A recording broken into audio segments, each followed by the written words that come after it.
សួស្តីអ្នកទាំងអស់គ្នាថ្ងៃនេះយើងមករៀនប្រយោគខ្លីៗដែលចេះតែ40ប្រយោគនេះគឺយើងអាចធ្វើការជាមួយជនជាតិចិនបានហើយដែលប្រយោគថ្ងៃនេះលើសឺមានបែងចែកជា5ផ្នែកដែលផ្នែកទី1គឺយើងនិយាយអំពីការសួរសុខទុក្ខនិងការស្វាគមន៍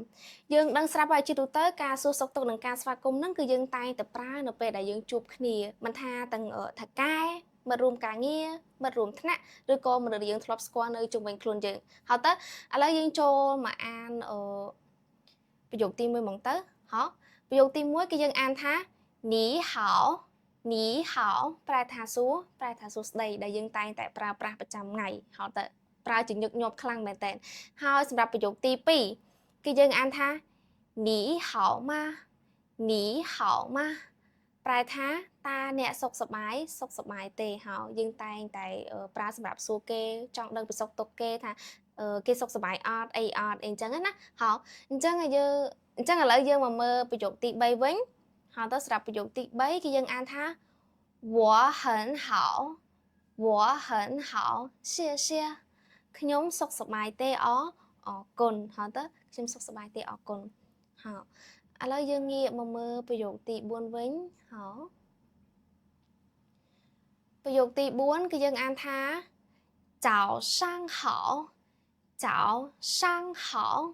អរុនសួស្តីហើយទៅយើងប្រើសម្រាប់រាក់ទាក់គ្នានៅពេលព្រឹកព្រលឹមហើយទៅចុះបើយើងចង់ប្រើប្រយោគថារាត្រីសួស្តីឬក៏យើងប្រើសម្រាប់នៅពេលយប់ឬក៏នៅពេលល្ងាចយើងអាចប្រើប្រយោគទី5បានសម្រាប់ប្រយោគទី5គឺយើងអានថា晚上好晚上好សាយ័ន្តសួស្តីហើយមួយវិញទៀតសម្រាប់ការលាគ្នាបន្ទាប់ពីការសន្ទនាចប់គឺយើងអាចប្រើឃ្លាប្រយោគទី6បានដែលយើងអានថា再见លាសិនហើយអត់ទៅលាសិនហើយសម្រាប់ប្រយោគទី7យើងអានថា明天见ថ្ងៃស្អែកជួបគ្នាអត់ទៅថ្ងៃស្អែកជួបគ្នាទៀតអីចឹងទៅអត់ទៅចឹងយើងក៏លេចមកមើលប្រយោគទី8វិញសម្រាប់ប្រយោគទី8បើសិនជាយើងនៅអង្គុយក្នុង office អញ្ចឹងណាហើយបើសិនជាមានអ្នកគោះទ្វារនៅខាងក្រៅទៅយើងហៅឲ្យគេចូលយើងអាចនិយាយបានថាឈិងជីនសូមអញ្ជើញចូលឬក៏សូមអញ្ជើញចូលមកវាថាយើងអនុញ្ញាតឲ្យគេចូលមកអីអញ្ចឹងណាហៅតើឥឡូវយើងក៏លេចមកមើលប្រយោគទី9ហៅតើ欢迎សូមស្វាគមន៍អ្នកមកដល់ទីនេះឬក៏សូមស្វាគមន៍ជានិច្ចអីអញ្ចឹងទៅសម្រាប់ការចូលរួមអញ្ចឹងណាហៅទៅយើងអាចប្រើបានហៅទៅសម្រាប់ទី10ចាប្រយោគចុងក្រោយនៃផ្នែកទី1គឺយើងអានថា没关系មិនអីទេឧទាហរណ៍ថាពេលដែលយើងជួយទុកតរៈគេមួយចឹងទៅគេអរគុណយើងអាចនិយាយមកថាអត់ទៅ没关系មិនអីទេហើយយើងអាចនិយាយចឹងបានឥឡូវយើងចូលមកមើលផ្នែកទី2របស់យើងវិញម្ដងតាក់ទងទៅនឹងការសួរព័ត៌មានផ្ទាល់ខ្លួនហើយទៅ personal information អីចឹងទៅអូខេជាទូទៅសម្រាប់ការសួរព័ត៌មានផ្ទាល់ខ្លួនហ្នឹងមិនថាទៅកន្លែងយើងសម្ភាសការងារមិនថាយើងចូលរៀនដំបូងវគ្គសិក្សាខ្លីៗឬក៏យើងជួបមិត្តភ័ក្តិថ្មីអីចឹងយើងតែងតែសួរគ្នាអំពីព័ត៌មានផ្ទាល់ខ្លួនអីផ្សេងៗហ្នឹងសម្រាប់ប្រយោគទី1ដែលយើងតែងតែសួរណាតែគេតែងតែសួរយើងឬក៏យើងតែងតែសួរគេហើយតើប្រយោគទី11គឺយើងអានថា你叫什么名字你叫什么名字ហើយតើអ្នកឈ្មោះអ្វីហើយតើសម្រាប់ចម្លើយគឺយើងឆ្លើយថា我叫小明ខ្ញុំឈ្មោះ小明ឬក៏យើងឈ្មោះអីផ្សេងចឹងទៅយើងអាចដូរកន្លែងនេះបានដូរ小明នេះទៅដាក់ឈ្មោះរបស់យើងទៅអត់ទេហើយនៅពេលដែលយើងចង់ដឹងពីអាយុរបស់គេតើគេអាយុប៉ុន្មានយើងអាចសួរថា你几岁了ហើយតើអ្នកអាយុប៉ុន្មានឆ្នាំហើយខ្ញុំអាយុ25ឆ្នាំហើយយើងអាចឆ្លើយបានថា我25岁ខ្ញុំអាយុ25ឆ្នាំហើយតើខ្ញុំអាយុ25ឆ្នាំសម្រាប់មួយទៀតបើសិនជាយើងចង់សួរគេថា ta nè ai nó cứ chỉ chôn chết nà nhưng ai praประโยคទី15នេះបានយើងអាចសួរថា你是哪国人你是哪国人តាអ្នកគឺជាជនជាតិណាហើយទៅចុះបើយើងចង់ឆ្លើយថាខ្ញុំគឺជាជនជាតិខ្មែរយើងអាចឆ្លើយបានថានៅប្រយោគទី16我是柬埔寨人我是柬埔寨人ខ្ញុំគឺជាជនជាតិខ្មែរប៉ុន្តែបើសិនជាយើងជាជនជាតិផ្សេងយើងចង់ដាក់ជាជនជាតិចិនអីយើងអាចដូរបានដូរដាក់ថា我是中国人我是中国人ខ្ញុំគឺជាជនជាតិចិនហើយតើឥឡូវយើងមកសួរគេបន្តទៀតថាតើអ្នកឯងស្នាក់នៅណាចង់សួរពីទីលំនៅបច្ចុប្បន្នហ្នឹងតើគាត់ស្នាក់នៅណាហើយតើយើងអាចសួរគាត់ថា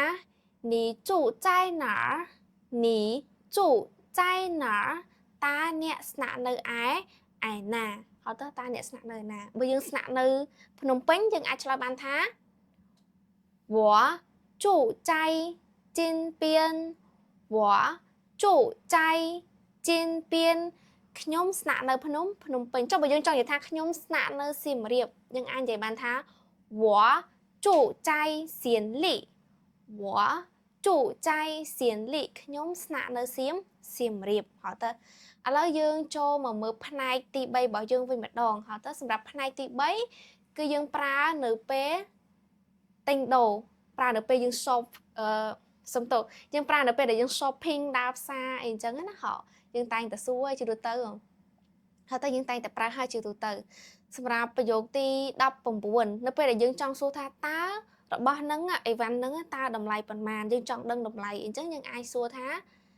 这个多少钱这个多少钱តើមួយនេះតម្លៃប៉ុន្មានយើងចង់ដឹងតម្លៃអីវ៉ាន់ហ្នឹងឬក៏តំណែងអញ្ចឹងយើងអាចប្រើប្រយោគនេះបានហើយទៅប្រយោគសាមញ្ញធម្មតាយើងអាចប្រើបានហ៎តើទី2អូសំទោសប្រយោគទី20ហ៎太贵了太贵了ថ្លៃពេកហើយនេះយើងប្រើនៅពេលដែលយើងសួរតម្លៃគេហើយផលិតផលឬក៏អីវ៉ាន់ហ្នឹងដែលវាថ្លៃលើពីការស្មានរបស់យើងយើងអាចនិយាយបានថា太贵了好太贵了ថ្លៃពេកហើយថ្លៃពេកហើយតើទី21បើសិនយើងគិតថាអីវ៉ាន់ហ្នឹងថ្លៃហើយយើងចង់សុំគេបញ្ចុះតម្លៃអីតិចតួចអីអញ្ចឹងយើងអាចនិយាយបានថា能便宜一点吗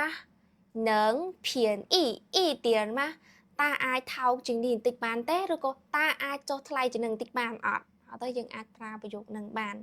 សម្រាប់ការតថ្លៃអីវ៉ាន់ណាហើយទៅហើយមកវិញទៀតបើសិនជាយើងសុំតថ្លៃហើយអ្នកលក់គាត់អត់ចុះតម្លៃទេយើងអាចបដិសេធអត់យកបានគឺយើងចង់បដិសេធថាយើងអត់យកអីវ៉ាន់ហ្នឹងយើងអាចប្រើប្រយោគលេខ22នេះបានហើយទៅ我不要ខ្ញុំអត់យកទេឬក៏ខ្ញុំអត់ត្រូវការទេហើយទៅខ្ញុំអត់យកទេឬក៏ខ្ញុំអត់ត្រូវការទេទី23បើសិនជាយើងតថ្លៃអីវ៉ាន់នឹងត្រូវហើយយើងសម្រាប់ចិត្តថាទិញមួយហ្នឹងយើងអាចនិយាយបានថា我买这个ហើយទៅ我买这个ខ្ញុំទិញមួយនេះហើយទៅទិញមួយនេះបន្ទាប់ពីយើងទិញហើយយើងត្រូវការវិក័យប័ត្រដើម្បីផ្ទៀងផ្ទាត់យើងអាចសុំវិក័យប័ត្រគាត់បានដែលភាសាចិនយើងនិយាយថា请给我发票请给我发票សូមផ្ដល់វិក័យប័ត្រឲ្យមកខ្ញុំឬក៏សូមឲ្យវិក័យប័ត្រមកខ្ញុំហើយតើអញ្ចឹងឥឡូវយើងចូលមកមើលផ្នែកទី4របស់យើងវិញម្ដងដែលផ្នែកទី4គឺយើងនិយាយអំពីហើយតើការទៅញ៉ាំអីនៅភោជនីយដ្ឋានហើយទៅភោជនីយដ្ឋានតែនៅពេលដែលយើងចូលភោជនីយដ្ឋានដំបូងណាយើងតែងតែសួរគេថា